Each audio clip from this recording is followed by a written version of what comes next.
सभी को नमस्कार, स्वागत है मेरे यूट्यूब चैनल में। आज मैं आपको इनका परिचय करवाने से पहले 2 लाइनें मेरी तरफ से बोलूँगा कि रख हौसला, वो मंज़र भी आएगा, प्यासे के पास चलकर समंदर भी आएगा, यूँ थक कर ना बैठ मंजिल के राही, एक दिन मंजिल भी मिलेगी और मंजिल के मिलने का मज़ा भी आएगा।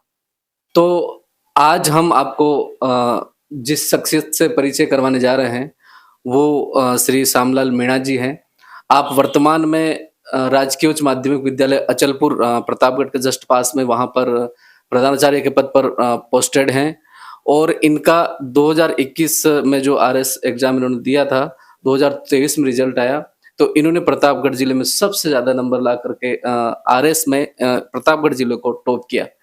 तो ये था इनका परिचय। आगे इनसे जानते हैं इनका परिवार, इनकी शिक्षा किस परिवार से ये बिलॉन्ग करते हैं और कैसा पारिवारिक माहौल रहा, किस तरह से पढ़ाई करी। तो आइए इनसे जानते हैं। सर नमस्कार। सभी को नमस्कार और श्री सज्जन जी को भी बहुत-बहुत धन्यवाद कि आप यहाँ आए और मिले हो हमसे। सबसे पहले अगर मेरी बात करूँ तो मेरा नाम श्यामलाल मीणा है और मेरी जो प्रारंभिक शिक्षा है, वो राजकीय प्राथमिक विद्यालय चुबना से हुई। उसके बाद में वहाँ जो मेरे गुरुजी थे उन्होंने मुझे प्रेरित किया और कुछ बुक्स के लिए भी मोटिवेट किया और जो भी सहायता हो सकती थी वो सहायता करी। जिसकी वजह से मेरा जवाहर नवोदय विद्यालय मंडपिया में सिलेक्शन हुआ और कक्षा 6 से कक्षा 12 तक मेरा अध्ययन जवाहर नवोदय विद्यालय मंडपिया चित्तौड़गढ़ में हुआ। उसके बाद में मेरी जो बीएससी थी वो उदयपुर साइंस कॉलेज से हुई, जिसमें मेरे गणित, भौतिक विज्ञान तथा सांख्यिकी विषय थे। उसके बाद मैंने बीएड किया और बीएड करने के पश्चात मैं वरिष्ठ अध्यापक पद पर राजकीय उच्च माध्यमिक विद्यालय उठेल में वरिष्ठ अध्यापक पद पर नियुक्त हुआ। फर्स्ट अटेम्प्ट में हो गया था सर? यस, मेरा जो अटेम्प्ट था वो फर्स्ट अटेम्प्ट ही था, क्योंकि मैं लगातार जब ग्रेजुएशन कर रहा था यानी बीएससी कर रहा था, उसी समय से मैं प्रतियोगिता परीक्षा की तैयारी कर रहा था। तो जैसा कि सर हमने सोशल मीडिया पे पढ़ा और भी आसपास से जाना कि आपने कई सारी कंपटीशन परीक्षाएं जो भी दी उसमें कई सारे विभागों में सिलेक्शन हुआ, तो वो कौन-कौन से? सबसे पहले मैं 2007 में पुलिस कांस्टेबल में सिलेक्ट हुआ था। उसके बाद में 2008 में मैं एसएससी में मेंस एग्जाम तक गया था। उसके बाद में 2011 जब मैं वरिष्ठ अध्यापक बना, उस समय मैंने लगातार 4 एग्जाम पास किए थे। 4 एग्जाम में से एक वरिष्ठ अध्यापक था, एक सब इंस्पेक्टर रिटर्न पास कर लिया था, वन विभाग और पुलिस। उस वक्त मुझे साथियों ने सलाह दी थी कि आप पुलिस सब इंस्पेक्टर ज्वाइन कर लो। उसी वक्त मैंने कहा था कि बनूंगा तो मैं प्रशासनिक अधिकारी डीएसपी बनूंगा, नहीं तो अभी मैं अध्यापक ही ठीक हूँ। तो उस वक्त मैं पुलिस में सब इंस्पेक्टर फिजिकल में नहीं गया और मैंने लगातार तैयारी जारी रखी। तो वहाँ से सर आपका वरिष्ठ अध्यापक में सिलेक्शन हुआ और अभी आप अचलपुर में प्रधानाचार्य के पद पर कार्यरत हैं, पीईओ भी हैं आप। यस। तो वरिष्ठ अध्यापक से यहाँ तक के सफर में कुछ प्रमोशन हुए या फिर आपने कुछ परीक्षाएं दी? लगातार मेरा पहले से मन था कि मैं प्रशासनिक सेवा में जाऊं, तो वरिष्ठ अध्यापक बनने के बाद मेरा सब इंस्पेक्टर में भी हुआ था, पर मैं उसमें नहीं गया कि मुझे या तो प्रशासनिक सेवा में जाना है या फिर सब इंस्पेक्टर से भी बड़ा डीएसपी बनना है। तो मैं लगातार प्रतियोगिता परीक्षा दे रहा था। तो सबसे पहले 2000 की जो आरएस 2013 वाली एग्जाम थी, उसमें मैं इंटरव्यू तक गया था, पर मेरा अंतिम चयन नहीं हुआ। उसके बाद में 2016 में मेरा प्री तो क्लियर हो गया था, पर मेंस क्लियर नहीं हुआ। मैंने लगातार पढ़ाई जारी रखी। फिर 2018 में मैंने तैयारी करी, तो मैं माध्यमिक शिक्षा में प्रधानाध्यापक के पद पर नियुक्त हुआ, जो कि माध्यमिक शिक्षा में एक गजेटेड पोस्ट है और एक अच्छी पोस्ट है, तो मैं वहां सेलेक्ट हुआ। उसके बाद में उसी दौरान मैंने 4 टाइम यानी कि एक तो लोक प्रशासन और पॉलिटिकल में 3 बार 4 बार नेट भी पास करी, यानी पढ़ता गया और साथ में एग्जाम भी देता गया। सर ने इतनी सारी परीक्षा दी और प्रिंसिपल के पद रहते हुए 4 बार नेट की परीक्षा, नेशनल एलिजिबिलिटी टेस्ट, राष्ट्रीय पात्रता परीक्षा, वो भी अपने आप में एक बहुत राष्ट्रीय लेवल की परीक्षा है। कुल मिलाकर के ऐसी कोई चीज इन्होंने नहीं छोड़ी। वास्तव में तारीफ काबिल है सर। थोड़ा सा सर अपन आपका एक पारिवारिक बैकग्राउंड कैसा रहा, किस परिवार में पले बड़े? पारिवारिक की बात करें तो मेरे परिवार में मामा परिवार कहें या फिर यूं कहें कि मेरा जो पैतृक परिवार, दोनों ही परिवार में मैं फर्स्ट ऐसा व्यक्ति था जो फर्स्ट ग्रेजुएट था, फर्स्ट पीजी किया, फर्स्ट व्यक्ति ऐसा था जिसने कि नेट पास करी और फर्स्ट व्यक्ति ऐसा हूँ जो कि इस प्रशासनिक सेवा में बना हूँ या प्रिंसिपल बना हूँ अपने परिवार से। अपने परिवार से। बाकी एक अंकल जी थे वो तृतीय श्रेणी शिक्षक थे, एक मामा जी भी थे वो तृतीय श्रेणी शिक्षक थे। बाकी मेरे परिवार में फर्स्ट ग्रेजुएट में ही था। आपका गांव प्रॉपर कहाँ के निवासी हैं आप? मैं मूल रूप से तो मिरावता जो कि डिलोट तहसील में एक छोटा सा गांव है वहां से हूँ। किंतु बचपन में मेरे फादर, जब मैं 1.5 वर्ष का था, फादर एक्सपायर हो गए। उसके बाद में मेरी जो पढ़ाई वगैरह सब मामा जी के यहाँ यानी कि गांव चोपना में हुई, जो कि अरनोद तहसील में है, वहां पर मेरी पढ़ाई जारी हुई। अभी सर जैसा आपने बताया कि अभी वर्तमान में आप पोस्टेड हैं। इस दरमियान क्योंकि ये पीईओ का पद जहाँ तक मुझे पता है बहुत बड़ा होता है और बहुत सारी आसपास के कई सारे स्कूल्स आपको इंस्पेक्शन करने होते हैं। सैलरीज वगैरह की, डेली की ड्यूटियाँ, बहुत सारा चीज़ आपके ऊपर बर्डन होता है। उस बीच में आपने इस परीक्षा को जारी रखा और इतने प्रतापगढ़ जिले को टॉप करने वाला अचीवमेंट करा, तो वो कैसे मैनेज करा? निश्चित रूप से चुनौती तो बड़ी थी, क्योंकि पीओ के रूप में हमारे विद्यालय देखने के साथ साथ में अन्य विद्यालयों की भी सारी व्यवस्था देखनी पड़ती थी। दूसरा यह है कि प्रतापगढ़ में प्रिंसिपल बहुत कम है, तो हम लोगों को हमारे स्कूल के दायित्व के अलावा वाला विभागीय के काम भी बहुत सारे करने पड़े थे। किंतु एक चुनौती थी कि हमें कुछ करके दिखाना है। और जब मैं पढ़ रहा था 12वीं क्लास में, तो वहां पर एक ये था कि हमारे कुछ साथी के पास पैसे थे, तो वो इंजीनियरिंग करने के लिए गए, मेडिकल करने के लिए गए, और मेरे पास यूं कहें कि व्यवस्था नहीं थी, और फादर बचपन में चले गए थे, घर पर इतनी ज्यादा व्यवस्था थी नहीं। तो मैंने क्या है कि पढ़ाई चुना। तो उस वक्त मेरे गुरुजी ने कहा था कि या तो आप पैसे देके कोई डिग्री वगैरह बड़ा कोर्स करो, अगर वो नहीं है तो आप प्रशासनिक सेवा में भी अपना मुकाम हासिल कर सकते हो। तो वहीं से मुझे जुनून था कि क्यों ना मैं भी मेहनत के दम पर कुछ कर सकता हूँ। तो मैंने पढ़ाई के साथ साथ समय का अच्छा प्रबंधन किया और सतत रूप से पढ़ाई करता रहा, जिसके कारण पीओ जैसे महत्वपूर्ण पद पर होते हुए भी मैंने यहाँ पूरे टीएसपी में, एसटी में फर्स्ट रैंक प्राप्त करी। बहुत बहुत बधाई हो सर। इसके लिए सर आपने कभी जैसे कुछ टाइम के लिए नॉन पेमेंट लीव वगैरह लेकर के या फिर ऐसे कुछ कोचिंग करी क्या आपने, या फिर सेल्फ स्टडी? कोचिंग तो करने का समय नहीं मिला, मैंने ऑनलाइन कोर्स लिया था, परंतु समय की व्यवस्था, जैसे आपने पहले बताया है कि मैं पीओ था और अन्य पारिवारिक स्थिति में कोर्स पूरा नहीं पढ़ पाया। परंतु सेल्फ स्टडी की, कुछ टेस्ट सीरीज जरूर कोचिंग सेंटर्स की लिखी थी और लगातार पढ़ता गया, और जिसके कारण से आज ये कर पाया हूँ। और समय का प्रबंधन मैंने जो किया उसमें वो मेरे लिए काफी हेल्पफुल रहा। इसमें सर मैं आपसे ये पूछना चाह रहा हूँ कि वैसे तो हमारे दर्शक और आपसे जो इंस्पायर होकर के कुछ बच्चे और कुछ करना चाहते हैं, उनको एक आप बता दीजिए कि कौन सी ऐसी सामग्री वो पढ़ें जिनसे वो भी आप जैसा बन सकें। जैसे मैं मानता हूँ मैंने कोई अलग काम नहीं किया है, किंतु जैसे जैसे मेरा लक्ष्य था उस लक्ष्य को ध्यान में रखते हुए आगे बढ़ता गया, तो मुझे मेरी मंजिल मिल गई। तो मैं युवाओं को कहना चाहूंगा कि आपने जो भी लक्ष्य निर्धारित किया है उसके प्रति आप समर्पित हो और लगातार मेहनत करते रहें, और जो लोग उस फील्ड में आगे बढ़े हैं उनसे लगातार मार्गदर्शन लेते रहें, तो आपको निश्चित रूप से सफलता मिलेगी। और कोई भी सफलता एक दिन में नहीं मिल सकती, उसके लिए सतत प्रयास जरूरी होता है। तो कुछ पर्टिकुलर बुक्स का नाम या फिर ऐसी कोई किताबें, मतलब जो सामग्री बच्चे इधर उधर से कहीं से उसको उनको कलेक्ट करके पढ़ सके, ऐसी कोई किताब है? सभी युवा एस्पिरेंट को मैं यही कहना चाहूंगा कि बहुत अधिक पढ़ने की बजाय जो पढ़ रहे उसको 10 बार पढ़े, क्योंकि सारे नोट्स वगैरह अच्छे होते हैं और उसी में से आता है, पर जो पढ़ा है वो आपको बिल्कुल याद होना चाहिए, और उसका बार बार रिवीजन करें ताकि वही परीक्षा में आए तो आप उसको ऐसा कैसा पुट कर सको। मेरी अगर बात करूं तो मैं क्रोनोलॉजी आती 20 रुपए की, 2005 से सदस्य हूं और आज भी सदस्य हूं। यहाँ पर अभी भी क्रोनोलॉजी पड़ी हुई है, तो अभी भी पड़ी हुई है, तो उसका नियमित सदस्य रहा हूँ। उसके अलावा कुछ टेस्ट बुक्स जो 9, 10, 11, 12 इससे नीचे तो नहीं आया हूँ, पर 9, 10, 11, 12 जो बुक्स है वो उन बुक्स पढ़ी, और कुछ जरूरत पड़ी तो कुछ कोचिंग सेंटर्स के जो सीधे नोट्स होते हैं तो उनसे भी पढ़ाई करी, जो कि मेरी पढ़ाई में काफी मदद कर रहे हैं। तो सर आपने जैसे स्कूल भी आप कंटिन्यू रहे और फिर यहाँ पे पढ़ाई भी करी, फिर पारिवारिक जिम्मेदारियां भी, क्योंकि अपन आदिवासी और सामाजिक रीति रिवाज भी आपने हैंडल करे, तो इस बीच कुछ टाइम आपने शेड्यूल फिक्स करा था कि इस टाइम पर मुझे पढ़ना ही है? निश्चित रूप से काफी दिक्कत तो आती है, क्योंकि जो आप जॉब कर रहे हो वो भी एक बहुत बड़ी प्रोफाइल होती है, उसमें बहुत वर्क रहता है, परिवार को भी ध्यान रखना पड़ता है, समय की तो लिमिट होती है। पर मेरा जहां तक मानना है, और मैंने पूरी तैयारी की, सफलता प्राप्त की, उससे एक बात समझ में आई है कि अगर आप सही प्रबंधन करते हो समय का, चीजों को सही प्रबंधित करते हो, तो निश्चित रूप से आप सफल हो सकते हो।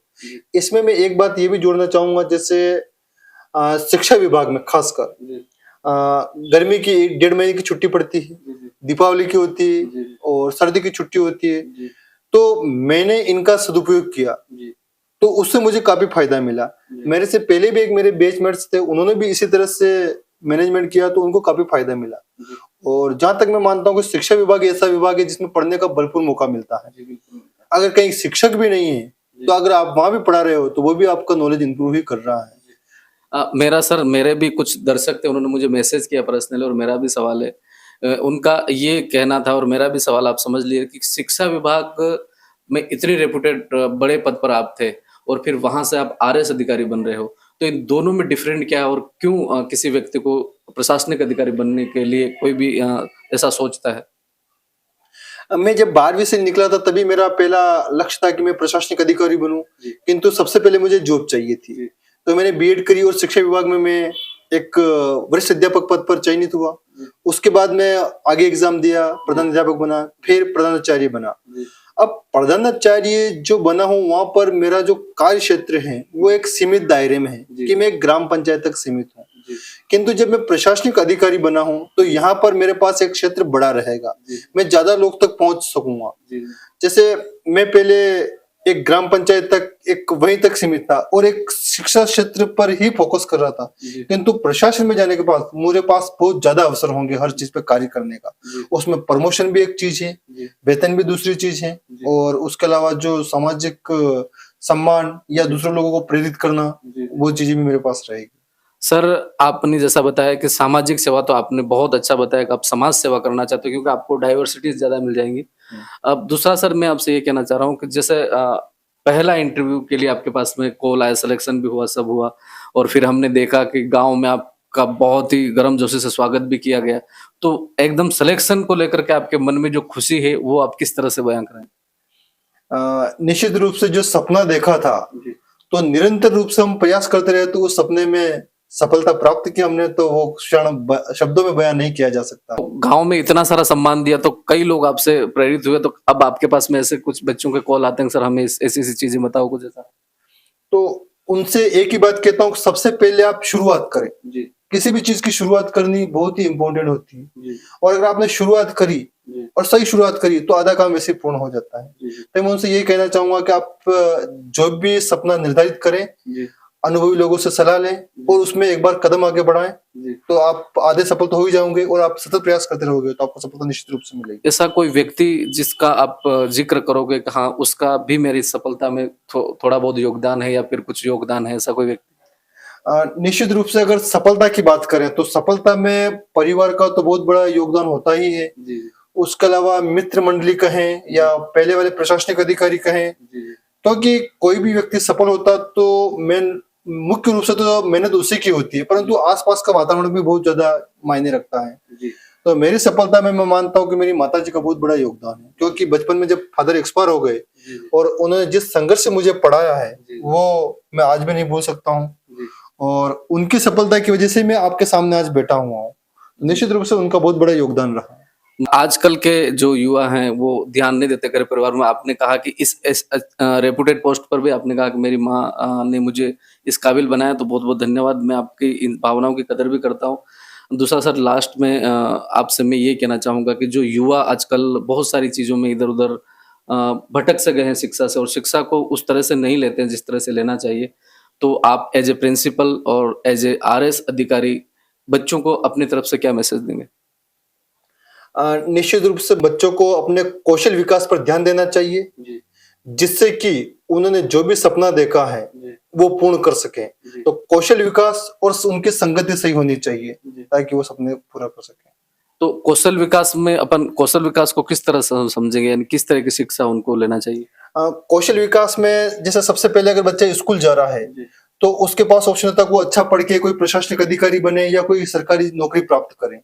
उसके अलावा भी विद्यालय में वर्तमान में कौशल विकास की शिक्षा भी दी जा रही है और पूरे देश में कौशल विकास की बात करी जा रही है। तो कौशल विकास में पढ़ाई के साथ साथ अन्य जैसे कि खेती करना, अच्छी सिलाई करना, पर्यटन है या ऑटोमोबाइल्स है, इस तरह की जो दूसरी इंडस्ट्री उसमें भी बच्चा कुछ अच्छी योग्यता सीखे ताकि अगर उसकी नौकरी नहीं भी लगे तो उसमें भी वो अपना अच्छा कुछ कर सकते हैं। उसमें खेल भी हो सकता है, पेंटिंग भी हो सकती है, रंगोली हो सकती है, बहुत सारी। जैसे अभी हम आपसे इंस्पायर हैं कि आपके शिक्षा के बारे में हम लोगों को ज्यादा पता नहीं है, परंतु युवाओं के लिए मनोरंजन के लिए आप अच्छा सा कार्य करते हो, जो हम जैसे लोग या और भी लोग जो जिनके बारे में लोग नहीं जानते हैं उनको सामने लाते हो जी, थैंक यू। और कुछ अच्छा कर रहे हो, तो कुछ इस तरह इनोवेटिव भी होना चाहिए। जी, उसी तरह से आपसे पहले एक जगदीश भी आया था जो कि व्याख्याता में सिलेक्ट हुआ फर्स्ट टाइम ही। जी, जी, उसके अलावा आपकी तरह वो भी यूट्यूब चैनल